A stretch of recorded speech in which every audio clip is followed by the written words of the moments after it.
Could you close this for me? Would you close this for me? Thank you very much.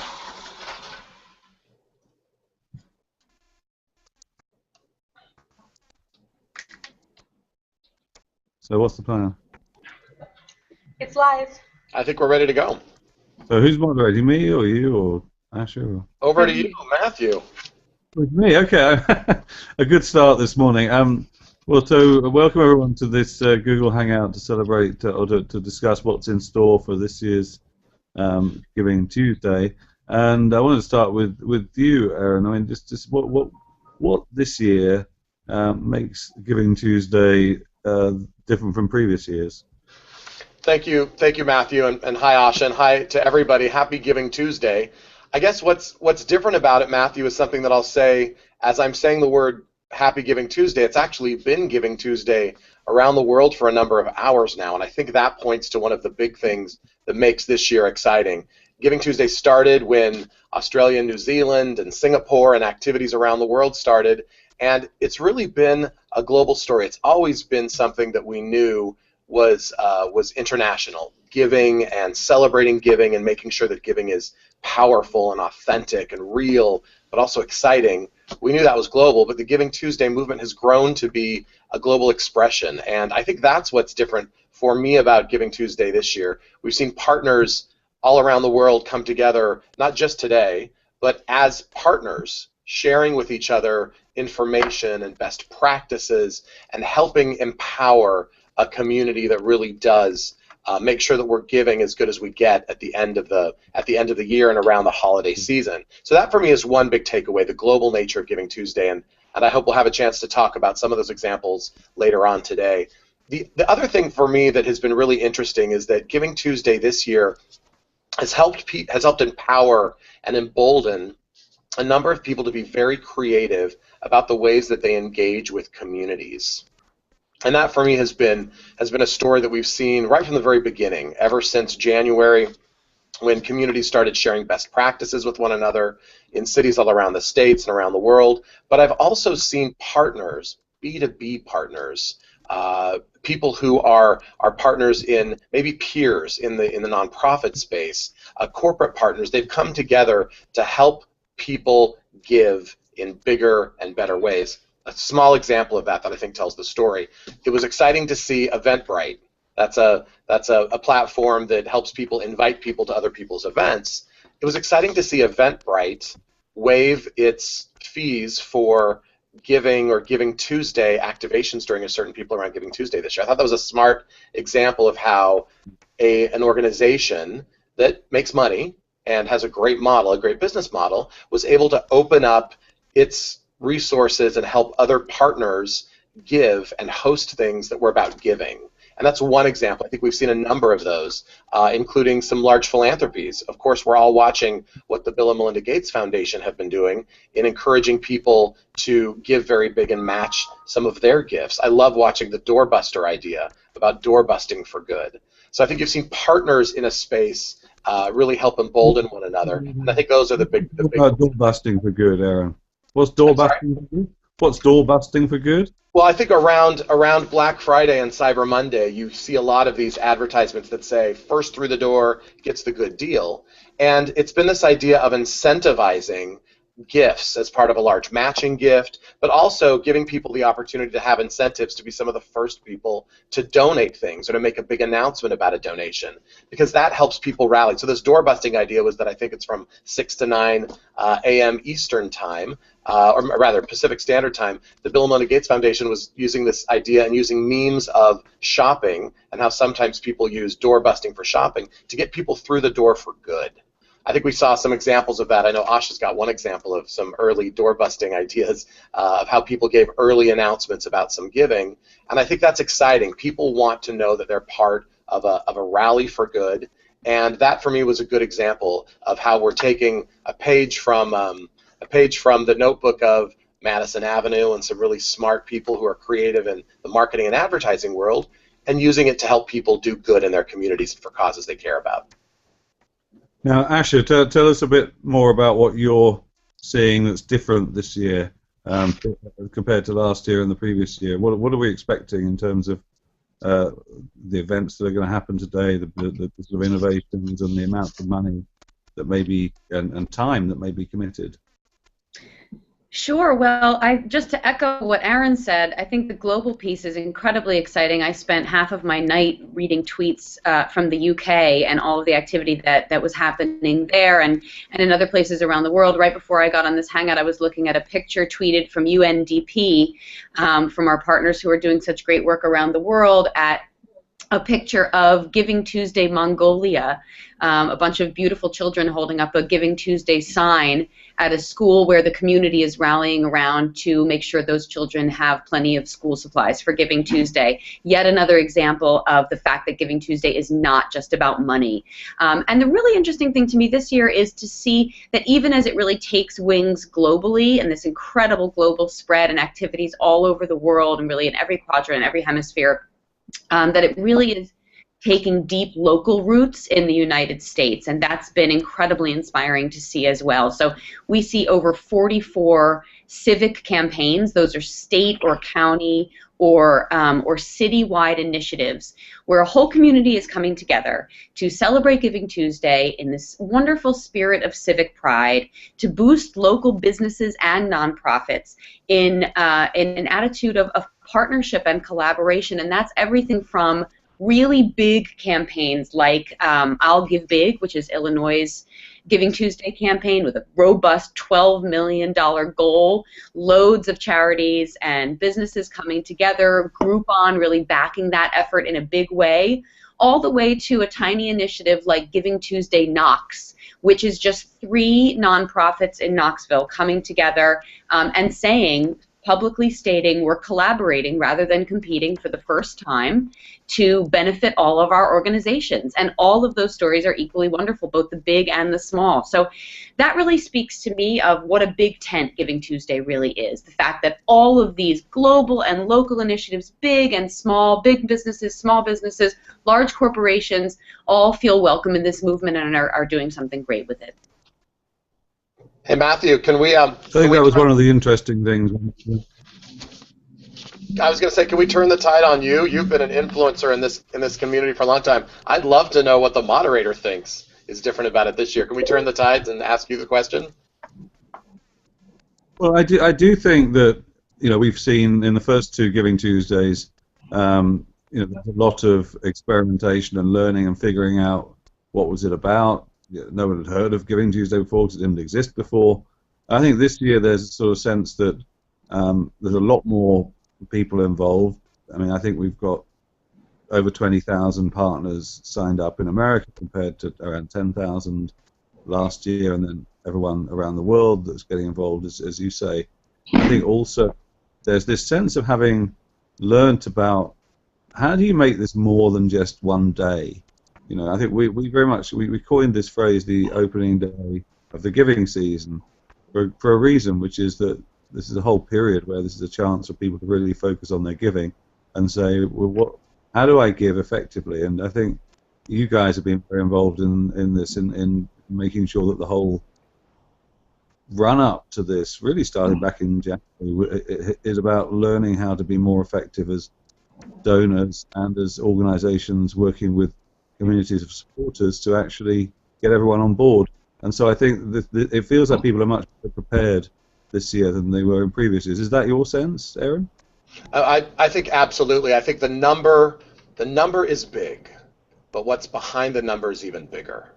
That idea that we've got 20,000 partners that reveal something about the fact that organizations and the people they serve and the people that support them, that they want to be in a relationship all the time. That's what makes for really smart, really great giving. This idea about open information, transparency, causes listening to the people who support them, and the people who support them telling the causes why they support them. That's again why that number, the number is big, but what's behind it is even bigger. And I've been happy to see small examples of that. I was with a group of nonprofit organizations a few weeks ago who said that they liked Giving Tuesday because it allowed them some real-time feedback from their donors and volunteers about what moves them emotionally about the cause.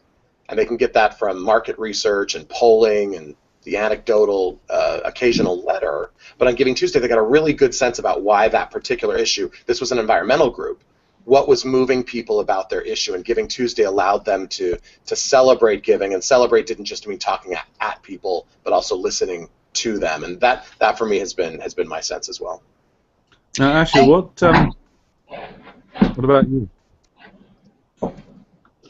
Sorry, I was just going to add to that even in this past year, I've been monitoring, obviously, the Giving Tuesday hashtag and seeing conversation happening all year using that hashtag, nowhere near this actual day after Cyber Monday. I remember seeing about 6 months ago someone tweeting an effort, I don't even remember where it was, but there was a large company and one of the employees had a very sick child.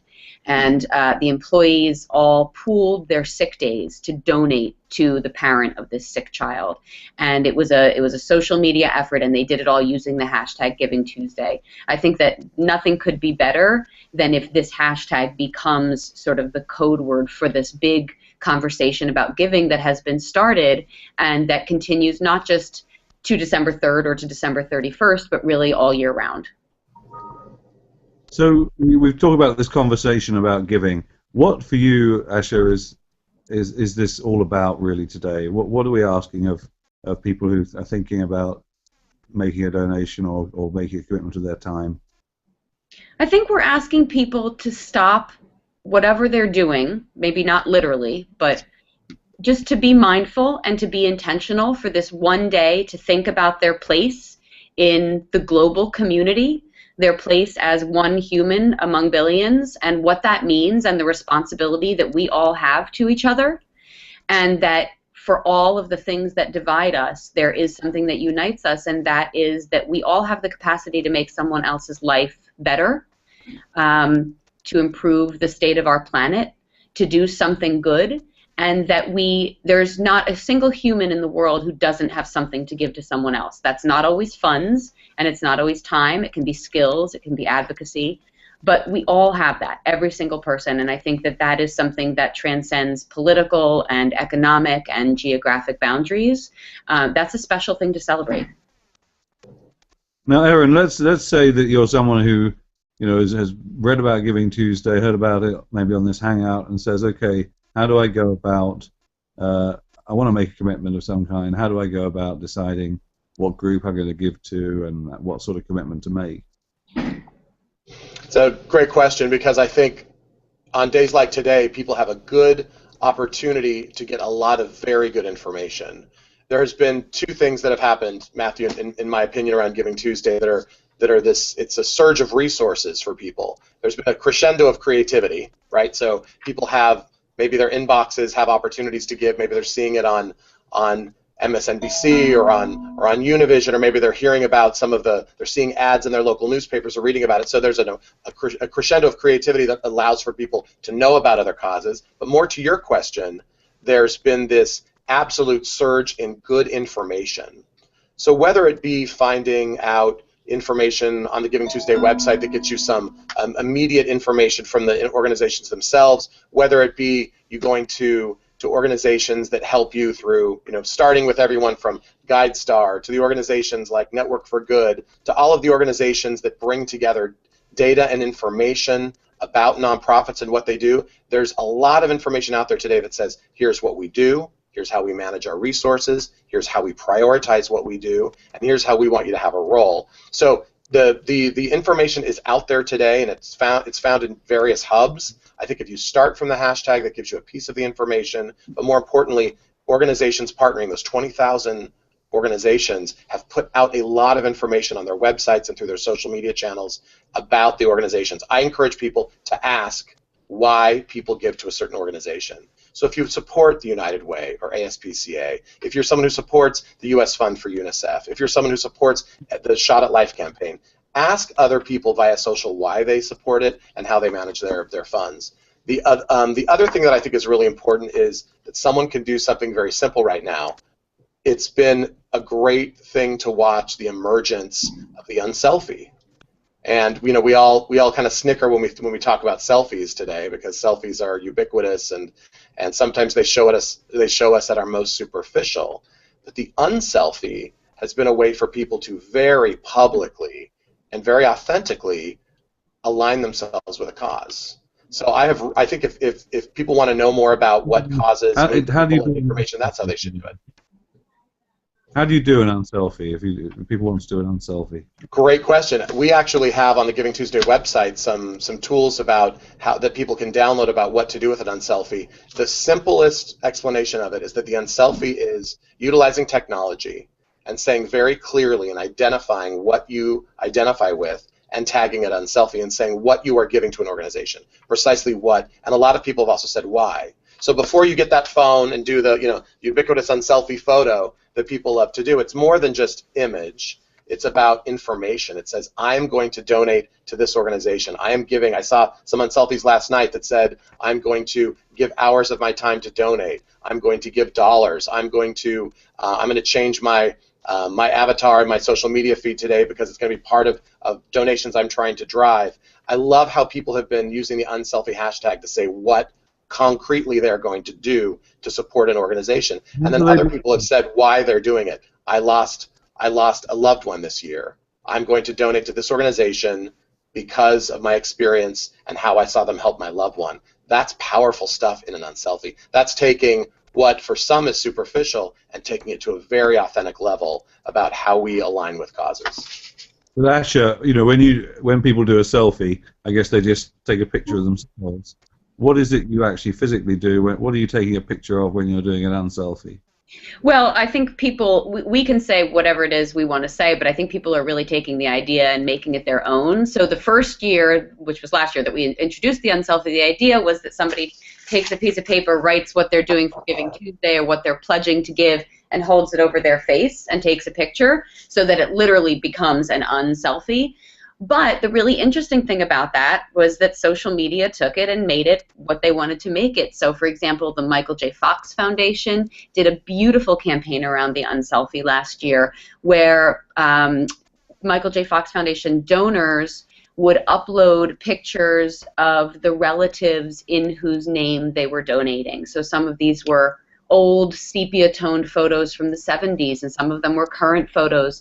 Some of them of uncles or aunts or grandparents or themselves, and say I'm donating in honor of Uncle Dave for Giving Tuesday. That told a very powerful story. That was a beautiful use of the unselfie. So basically, like everything with Giving Tuesday, we want people to own this. Make it your own. Be as creative as possible. Be funny. Be moving. Be profound. Tell a story about what you care about. I've also seen a really interesting use of it where somebody will pledge to give to something that somebody they love cares about. So I'm giving for my cousin Chris's mother who died of breast cancer, for example. I'm giving to a breast cancer organization. So it doesn't only have to be about a cause you care about. Think about the people in your life and what would mean a lot to them and what would help them. Now, Aaron, there used to be, I guess, it used to be something that people were discouraged from doing, from talking about what they gave to. Why do we think it's a good thing that people should be broadcasting to their friends and their networks about their particular cause that they're supporting today? I think that's a key question. It signifies a couple of things. I think people still are mindful in our world of not wanting to be braggadocious, about not wanting to be, this phrase that's been bantered around a lot, this idea about conspicuous compassion is a phrase that interests me a lot. I don't think it's conspicuous for the sake of saying, take a look at me, look how great I am. I think what it means is that people now realize that there's a lot of power in their voice, and that their voice and their public alignment with the cause is currency. It's powerful currency when we're talking about issues that matter. At the UN Foundation, we support and connect people with the ideas to support and advance important global issues. Hunger and poverty, empowering girls and women, helping prevent disease, improving the lives and health of families and children around the world. When we see people use the unselfie or just talk about their alignment with those causes, that is power. It's powerful in terms of advocacy. It's powerful in terms of awareness raising, and it also says that these issues cannot be things that anyone can ignore. Lawmakers cannot ignore them. The big, powerful sectors in corporate America or our global corporate community cannot ignore them. I think that's where you're seeing this shift take place. People recognize that it's not about bragging about it's not about bragging about support, it's about advancing an issue when you talk publicly about your donation or your volunteerism or why you support about a cause. That's a shift I think we're going to see in the philanthropy world or in the cause world or in the marketing world or in the development world, whatever you want to call it. I think we're going to be watching that evolve over the next few years very rapidly. Because it does seem like one of the things that's coming out of this is that, you know, causes are really becoming owned by their supporters in a very different way to when things used to be, you know, branding departments of businesses or charities or whatever. I mean, this is really about a grassroots phenomenon that that individuals can say this is my cause, and together we're more effective. And that seems to be one of the themes that's coming through Giving Tuesday. Is that right, Asha? Absolutely, and I think that you know, 92nd Street Y, for example, is a community center, a 140-year-old community center, and one thing we know is that community is about connection and about communication. Social media gives the world and us a chance to experiment with what community means in the 21st century. And the amount of connectivity and the amount of communication is just staggering. People want to share. I think we've seen that now. I don't think that's in question anymore. They want to share their cat pictures, and they want to share their meals, and they want to share lots of different things. So this is sharing for good, right? This is a really meaningful form of sharing, and I think that that's ultimately why Giving Tuesday has resonated so much, is that this is a conversation that people were really wanting to have. This just opened up a context for them to have it. So that sort of storytelling is very, very powerful, both offline and online. Now, one of the themes that I think a lot of people have looked at over the last couple of years when they've looked at philanthropy is all these sort of super rich people, the Bill Gateses of the world, making their giving pledges.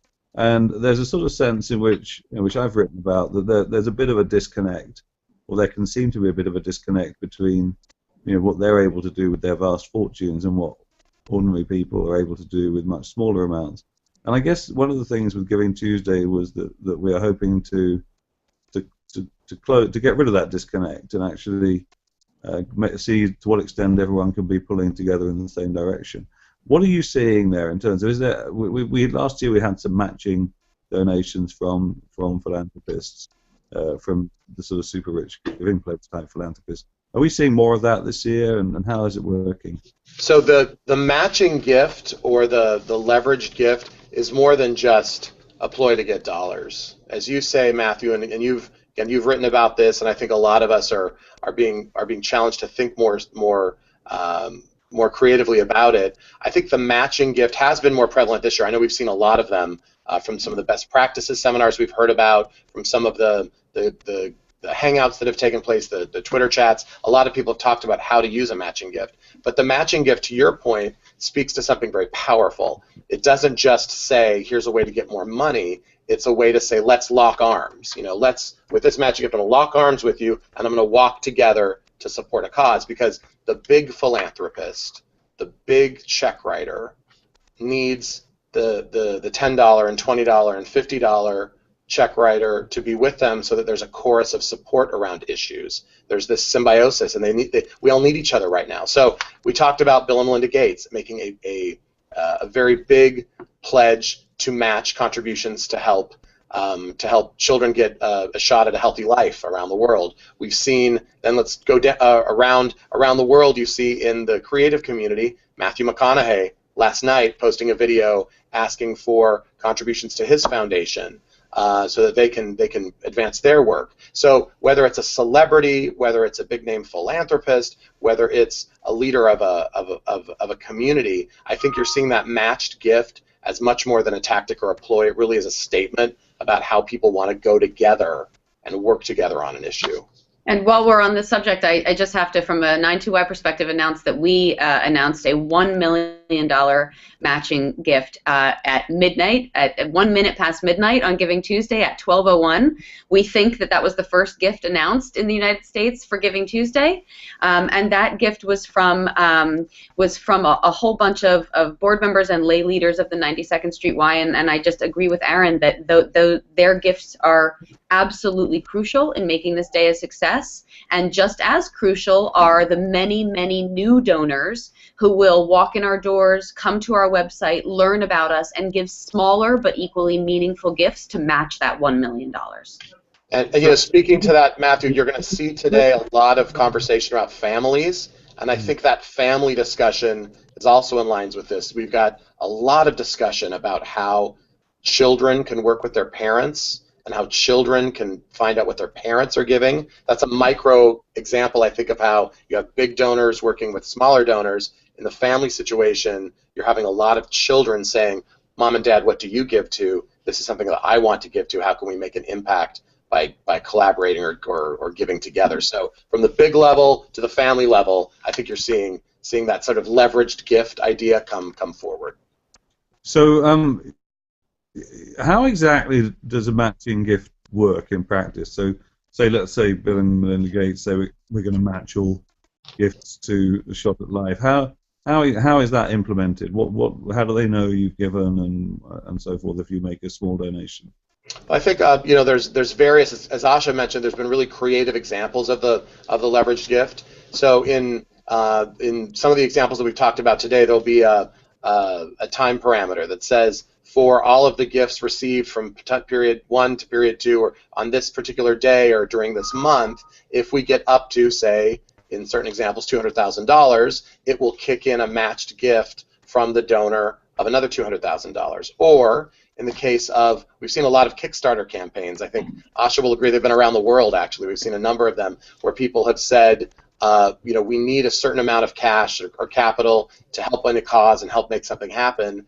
I pledge X amount if we can get this amount of donations happening from around the community. So that's basically how it works, but there's different examples of it. I've also seen some leveraged gifts where someone said, I'm willing to make a gift. I want to do it on Giving Tuesday to show people that there is a lot of energy and excitement and belief in this issue. I'm going to give this amount. I ask you to join me, or I will give this amount if we can garner this many donations from the community. So it's taken various forms. And Asha, just talk a bit about those Kickstarter campaigns. Well, I mean, certainly I think of Giving Tuesday as really being one facet of the new philanthropy movement or the new philanthropy conversation, and certainly those crowdfunding platforms are really part of that as well. They are also examples of the crowd taking philanthropy and giving into their own hands, deciding what they believe in and giving directly to it. So we have Indiegogo has already raised millions for Giving Tuesday, and Giving Tuesday is only 8 hours and 30 minutes old. CrowdRise is doing a phenomenal initiative today, which is called the Giving Tower, which I encourage everybody to take a look at, where they're building an augmented reality tower. Every brick is a donation. So really making everybody, I think of that as sort of manifesting the fact that when everybody gives, they feel like they have a sense of accountability and a sense of involvement in what they're giving to. So certainly I think that those crowdfunding platforms have been very, very key. I also just want to, I know we need to wrap up in a minute, I just want to return very briefly to something that Aaron was talking about a few minutes ago, which is the importance of involving families and children in the conversation about giving, and how today is really an opportunity to do that. In my own family, I gave each of my children some money that they are able to donate today to whatever they want. My daughter knew immediately what she wanted to donate to, but my son didn't, and that led to a really interesting conversation about various causes until we found something that he really felt passionately about, which turned out to be an environmental cause. But the conversation itself was worth as much as as the funds that I'm going to now donate in their names to those two organizations. I also, if there are people who are interested in this, watching this hangout, I want to direct you to the Giving Tuesday website, which has a really phenomenal curriculum that is aimed at K through 12 students, but is also terrific to use for families in talking about philanthropy with kids at the dinner table. So just to wrap up, I mean, what for you? First of all, Asha, and then Aaron, and then I'll maybe give a thought of my own. What does success look like today? You know, I think the last 2 years we've seen big increase in giving on the day online. Lots of mentions of Giving Tuesday on Twitter, the Unselfie, lots of those. But what is it that really, for you, will make this Giving Tuesday a success? For me, the partners saying that it was a success will make it a success. That's what matters to me is the Giving Tuesday community. It's not my job to declare victory; it's theirs. If they come away from today feeling like this was amazing by whatever metrics they choose, then it was amazing. Certainly, I don't want to downplay the importance of funds being raised. It is crucial that more money find its way into nonprofits and people who benefit from those nonprofits' work and missions. So dollars raised is absolutely an important metric, but certainly the level of collaboration, and today seeing that collaboration, that sense of partnership among nonprofits, among businesses, houses of worship, educational institutions, seeing all of that come to fruition, that is also success. Seeing even more creativity, and certainly seeing the conversation continue past today. We don't expect it to be trending every single day, but I think that we really do want to see this conversation about giving taking a new foothold in our culture and certainly globally, and taking advantage of the fact that this is an opportunity to really have a shared day as a globe to come together and think about a worthy cause. Aaron? So this is how I define success for Giving Tuesday, and that's when I have a kid in my house, and Asha talked about her kitchen table, and I think that's where we can see a lot of times that we can feel successes in our homes and our kitchen tables. Success for me is when you have a kid come home and say, hey Dad, did you know it's Giving Tuesday? I mean, I know you work on that, but it's Giving Tuesday this next week, and did you know that my school is going to get involved with this because we're so much bigger when we come together? And that wasn't my message. That wasn't a UN Foundation message. It wasn't a 92Y message. It wasn't a Giving Tuesday message. It is a way for a community to express that we are so much more than just our individual lives, and we can achieve so much more when we just come together to help create a better world. So that for me is success. It's an anecdote of success. We've had some big metrics for the partnerships, numbers of partners, amounts of money raised. We hope that we'll see those increases come through. Creativity, but at the end of the day, it's when you hear from your kid, did you know that we can achieve a lot when we come together around Giving Tuesday? So that's the measure of success for me.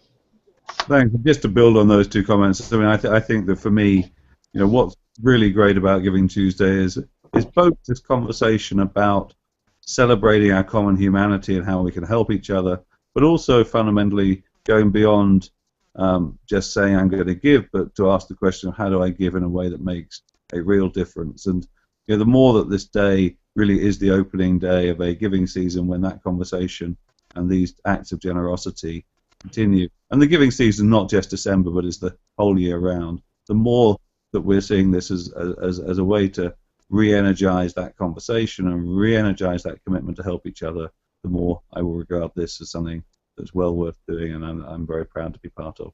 So I'd like to thank you for coming here today, to joining us on our virtual hangout, and onwards to the task of making Giving Tuesday really that tremendous day of celebration and commitment that we would love it to be. Thank you. Thank you. Happy Giving Tuesday. Thanks, everybody.